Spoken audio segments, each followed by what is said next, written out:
As you sink even deeper into relaxation, your breathing slow and steady, let us continue walking these ancient paths, where every footstep connects us to those who came before. The spread of printing technology along the Silk Road represents one of humanity's most important knowledge transfers. The Chinese invented woodblock printing during the Tang Dynasty, with the oldest surviving printed book being the Diamond Sutra, dated precisely to 868 CE. This Buddhist text, printed on multiple sheets pasted together to form a scroll over 16 feet long, demonstrates the sophistication of Chinese printing centuries before Gutenberg. The technique gradually spread westward, though slowly.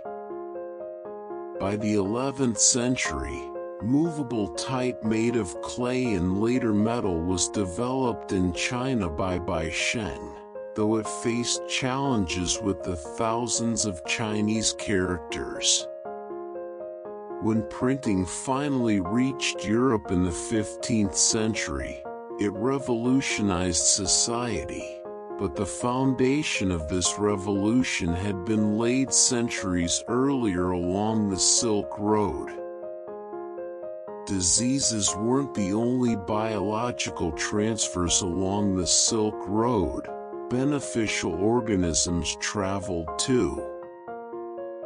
Yeast strains used in brewing and baking were shared between cultures, leading to different beer and bread traditions across Eurasia.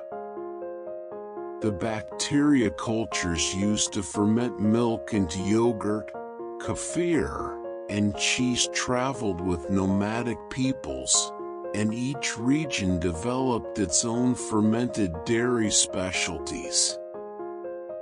These microscopic organisms, passed from culture to culture, created the rich diversity of fermented foods we enjoy today. The very concept of fermentation as a preservation technique was shared and refined through Silk Road contact, allowing food to be stored for long journeys and harsh winters. The architectural styles that emerged along the Silk Road show beautiful fusions of different traditions. The Buddhist cave temples at Bezeklik in China show clear influences from Indian, Persian, and even Hellenistic Greek art, with Buddha figures that could have stepped from Greek sculptures, dressed in garments with Persian patterns, surrounded by Chinese landscape elements. Minarets in Central Asian mosques sometimes incorporated Chinese pagoda elements. Persian domes influenced Mughal architecture in India, which in turn influenced building styles across the Islamic world. Architecture became a visual record of cultural exchange, with each building telling stories of the many hands and minds that contributed to its design.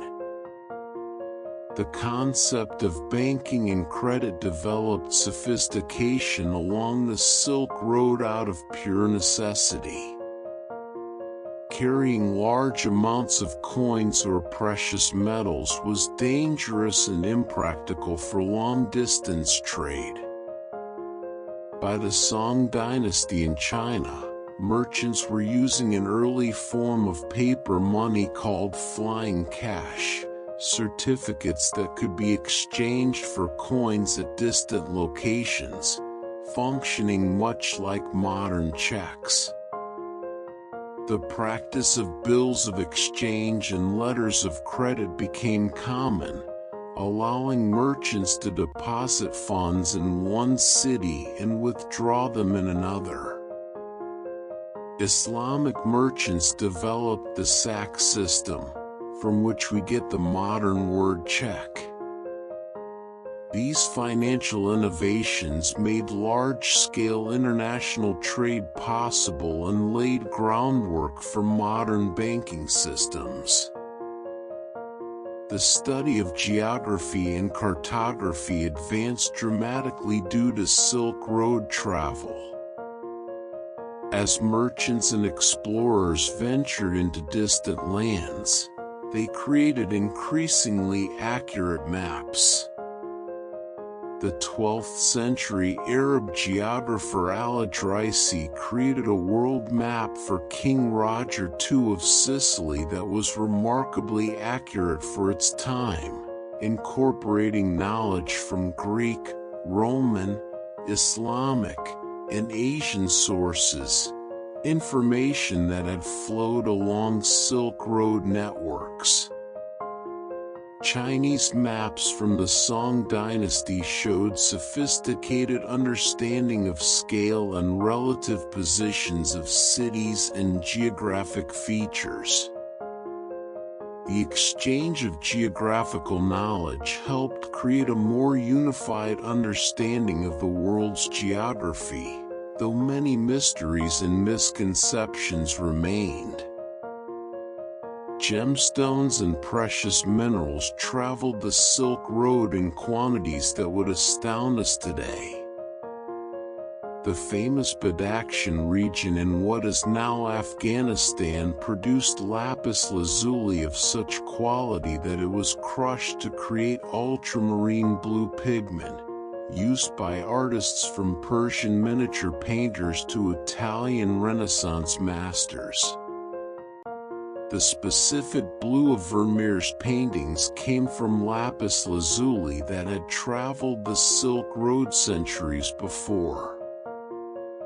Rubies from Burma, emeralds from Egypt, diamonds from India, turquoise from Persia, these stones adorned emperors and kings, but they also served as portable wealth for merchants, easy to carry and universally valued.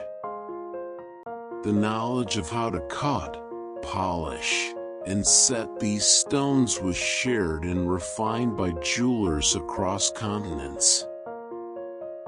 Musical notation systems were also exchanged along the Silk Road, though they remained quite different across cultures.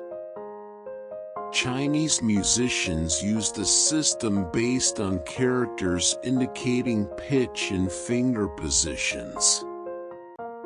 Persian musicians developed their own notation based on letters and symbols.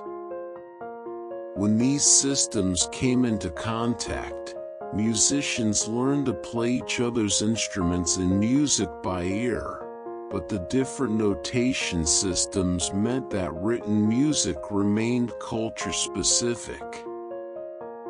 However, musical scales and modes were shared. The Persian Dastka system influenced both Indian ragas and Central Asian musical modes. The Makam system of the Arab world shares structural similarities with these other systems, likely due to centuries of musical exchange. The technology of mining and metallurgy advanced through Silk Road knowledge exchange. Chinese blast furnace technology, which allowed for much higher temperatures than earlier methods, eventually spread westward, revolutionizing iron and steel production. Damascus steel, famous for its strength and distinctive wavy patterns, was produced using South Indian wood steel combined with Middle Eastern forging techniques, a perfect example of Silk Road technological fusion. The secret of creating true Damascus steel was eventually lost, and modern metallurgists still debate exactly how it was made. Mining techniques for extracting precious metals, methods for purifying ores, and alloying techniques all improved as knowledge spread along trade routes. Let your mind rest in the glow of a Persian forge, where steel is folded and hammered, where sparks fly upward like stars, where the ancient knowledge of metalworkers echoes through time.